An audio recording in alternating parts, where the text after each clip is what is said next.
bringing you the news and information you need from the people making a difference. This is Comcast Newsmakers. Among the nations in which divorce is a commonplace, the United States is right up there. But now we're taking a closer look at the fine print. Hello again, and thanks for joining us. I'm Carla Showallee, and you're watching Comcast Newsmakers. In the studio with me this hour is Paul Murray. He's a certified divorce financial analyst, and today we're talking about making financially sound decisions when it comes to divorce. Thanks so much for joining us today, Paul. Thank you, Carla. Good to be here. Okay, well, tell me the statistics now for divorce. Do we know? They are, in fact, over 50% for first marriages. And in fact, second marriages don't fare very well either. Okay. And the truth of the matter is that, you know, unfortunately, that's probably not going to get better. So what we all want to do is to focus on what we can control. And every great attorney will say you need to have a strategy when you enter divorce, but you also need to have a great team. Yeah. And financial analysts are really part of that. And that's a new kind of, I guess, term for this type of procedure. Sure. I want to say procedure. Yeah. Sure. Okay. Well, certified divorce financial analysts are endorsed by the American Bar Association. But for years, business valuation specialists and pension analysts have been working with attorneys and their clients to help them make sound financial decisions. Essentially, divorce financial analysts aggregate a lot of the financial information to help to answer the question of who gets what and why, and is it really financially fair? And look at the marital estate from the perspective of, if you're going to get X, how is that going to impact your financial future? That's really the issue. Tell me this, Paul. Why is it that it gets so ugly? The topic of divorce? Well, because we're all consumed with emotion. I mean, I've been through divorce. I know that you tend not to think rationally or make rational decisions.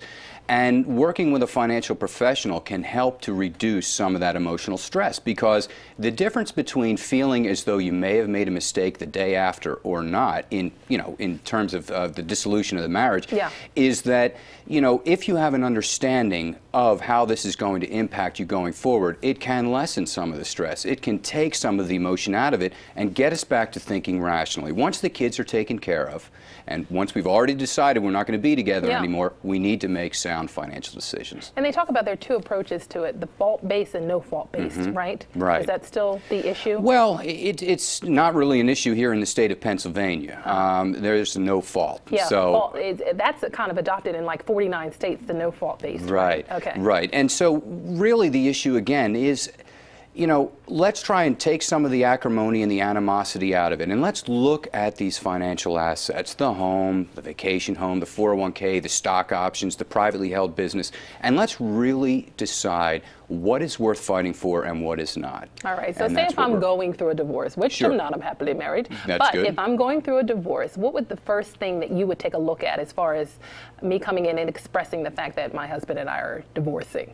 Well, we want to take a look at the full marital balance sheet, if you will. All of the assets and all the liabilities, which include mortgages, credit card debt, etc. This is really critically important, because often people make a grab or they hang their hat on things like percentages, 55, 45, 60, 40.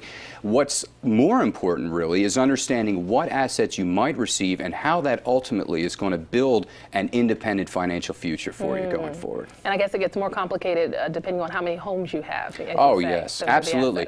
All assets have different growth rates, and all assets have different tax rates associated with them, and tax status, if you will. All of these have to be taken into consideration in order to really truly understand, how it's going to affect you. Why is the process so long? I think that's what people say. It seems like it takes a minute to get married, and then it takes a century to get a divorce. Well, you know, it's just it's the process. I mean, there is a process, and it is a long process. So no quick, easy way. No, not at all. To do it right. Absolutely not. I mean, issue number one is get an attorney, even if you're going into mediation, because that's something that's really, truly important. Having good legal representation and advice. Second, you want to get a financial professional on your side too, because today, marital estates are more complex than ever. Well, I'm glad to say I don't need you right now. That's good news. All right, Paul. Thanks for joining us Thank you. This hour's newsmaker, Paul Murray, certified divorce financial analyst. I'm Carla Showallee, happily married, and thanks for watching.